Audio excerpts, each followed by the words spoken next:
अनुस्वारश्चान्यरूपम् विद्युरुत्तररूपम् नादसन्धानम् स्वगम्भिता सन्धिः सैषा गणेशविद्या गणकऋषिः यजुर्गायत्रीच्छन्दः श्रीमहागणपतिर्देवता ॐ गणपतये नमः। एकदन्ताय विद्महे वक्रतुण्डाय धीमहि तन्नो दन्तिः प्रचोदयात्।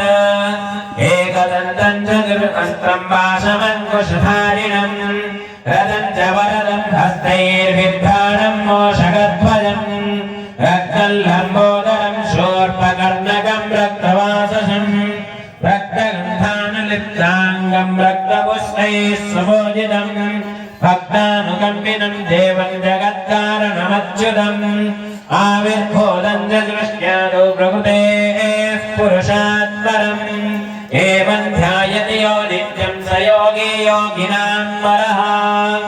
ॐ नमो भ्रातपतये नमो गणपतये नमः प्रमथपतये नमस्ते अस्तु लम्बोदरायै विघ्नविनाशिने शिवसुताय श्रीवरदमूर्तये नमो नमः।